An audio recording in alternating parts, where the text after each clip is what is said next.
তো hi friends, welcome to Deepa cooking. টমেটোর আচার তৈরি করার জন্য প্রথমেই দেখো এখানে লাগছে আমাদের টমেটো। আর এখানে আমি 1 কেজি টমেটো নিয়েছি। আর টমেটোগুলো দেখতে পাচ্ছ মুখের সাইডে যে শক্ত অংশটা থাকে সেটা কেটে বাদ দিয়ে টমেটোগুলোকে আমি আগে ধুয়ে নিয়েছিলাম, তারপরে কেটে নিয়েছি। আর এখানে আচার তৈরি করার জন্য আমি মশলা নিয়েছি, দেখো গোটা জিরে, গোটা মেথি, গোটা ধনে, গোটা মৌরি, আর নিয়েছি 4টা শুকনো লঙ্কা। তোমরা যদি ঝাল কম বেশি খেতে চাও অবশ্যই ঝালটা কম বেশি করে নিতে পারো। তারপরে দেখো এখানে বসিয়ে দিলাম কড়াই। আর কড়াইয়ের মধ্যে তেল দেবো না, শুকনো কড়াইয়ের মধ্যে যে গোটা মশলাগুলো নিয়েছিলাম সেগুলোকে একটু ভেজে নেব। আর একটু লাল করে ভাজার চেষ্টা করব, তাহলে এগুলো গুঁড়ো করার সময় কিন্তু খুব সহজেই খুব সুন্দরভাবে গুঁড়ো হয়ে যাবে। তো প্রথমে দেখো এখানটায় একটু টাইম নিয়ে, ঠিক আমি 2 মিনিট মতো টাইম নিয়ে গ্যাসের ফ্লেমটাকে হাইতে রেখে ভেজে নিয়েছি। ভাজা আমার হয়ে গেছে মশলাটা, আমি নামিয়ে নিলাম। আর মশলাটাকে আমি কিন্তু শিলনোড়াতে গুঁড়ো করে নেব, তোমরা চাইলে মিক্সি জারের মতো গুঁড়ো করে নিতে পারো। এখন গ্যাসের মধ্যে আবার কড়াই বসিয়ে এখানে দিয়ে দিচ্ছি 1 চামচ মতো সর্ষের তেল। তেলটা একটু গরম করে নেব।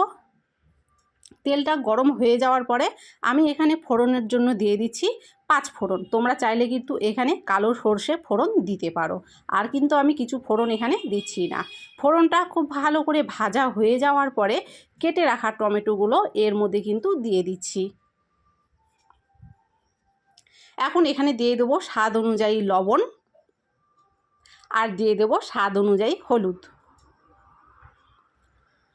তোমরা আচার কতটুকু তৈরি করবে তার ওপরে নির্ভর করে কিন্তু টমেটোটা তোমরা ব্যবহার করবে। অবশ্যই বেশি করতে চাইলে বেশি নিতে পারো, কম করতে চাইলে কম নিতে পারো। তবে এখানে আমি 1 কেজি টমেটো ব্যবহার করেছি।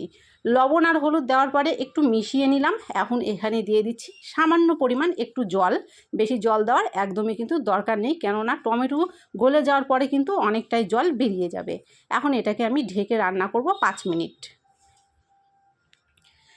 5 মিনিট পরে দেখো ফিরে এলাম, আর টমেটোগুলো কিন্তু 5 মিনিটের মধ্যে অনেকটাই সেদ্ধ হয়ে গেছে। আর তোমরা দেখতে পারছো কতটা পরিমাণ জল কিন্তু টমেটো থেকে ছেড়েছে।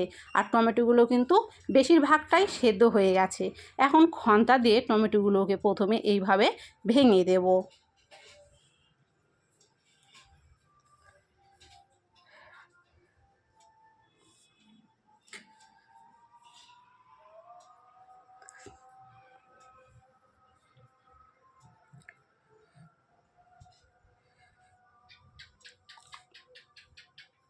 টমেটোগুলো দেখো ভেঙে দেওয়ার পরে টমেটোর মধ্যে যে জলগুলো বেরিয়েছিল সেই জলটা কিন্তু আমি অনেকটা এখানে শুকিয়ে নিয়েছি। এখন এখানে দিয়ে দিচ্ছি চিনি। আমি 1 কেজি টমেটোর জন্য এখানে ব্যবহার করছি হাফ কেজি পরিমাণ চিনি। তো বেশিরভাগ পরিমাণ চিনিটা আমি এখানে দিয়ে দিলাম, আর একটু চিনি আমি রেখে দিয়েছি, যদি লাগে অবশ্যই সেটাও দিয়ে দেব। তো দেখো এখানে প্রথমে চিনিটা দেওয়ার পরে খুব ভালো করে কিন্তু আগে মিশিয়ে নিচ্ছি। আর চিনিটা দেওয়ার পরে কিন্তু নিজে থেকেই দেখবে চিনিটা গলে গিয়ে টমেটোটা অনেকটা পাতলা হয়ে যাবে। তো যতটুকু চিনি বাঁচিয়ে রেখেছিলাম সেই চিনিটুকু কিন্তু দিয়ে দিলাম। এখন কিন্তু একটু টাইম নিয়ে খুব ভালো করে আমাদেরকে টমেটো ফুটিয়ে নিতে হবে। চিনিটা সম্পূর্ণভাবে গলে যাওয়ার পরে দেখো কতটা কিন্তু এখানে পাতলা হয়ে গেছে। এতটা পাতলা কিন্তু রাখলে চলবে না, অবশ্যই এটা আমাদেরকে ঘন করে নিতে হবে। তার আগে যে মশলাটা আমি গুঁড়ো করে নিয়েছিলাম, এই যে সেই মশলা, এতটা মশলা আমাদের লাগবে না, অর্ধেকের বেশি মশলা এখানে আমি দিয়ে দিচ্ছি। মশলাটা দেওয়ার পরে কিন্তু খুব ভালো করে মিশিয়ে নেব, আর টমেটোটাকে আরও একটু কিন্তু শুকিয়ে নেব।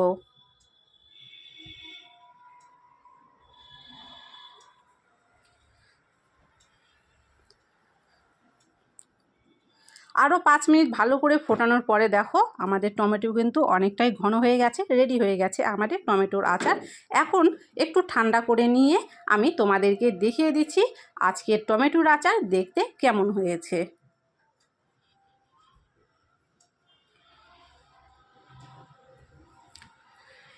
তো কেমন হয়েছে অবশ্যই কিন্তু কমেন্ট করো। যদি এই টমেটোর আচারের রেসিপি তোমাদের ভালো লেগে থাকে অবশ্যই একটা লাইক করো। চ্যানেলে নতুন হয়ে থাকলে অবশ্যই চ্যানেলটিকে সাবস্ক্রাইব করে পাশে থাকা বেলটিকে অবশ্যই প্রেস করে দিও, তাহলে আমার দেওয়া ভিডিওগুলো সবার আগে পৌঁছে যাবে তোমাদের কাছে।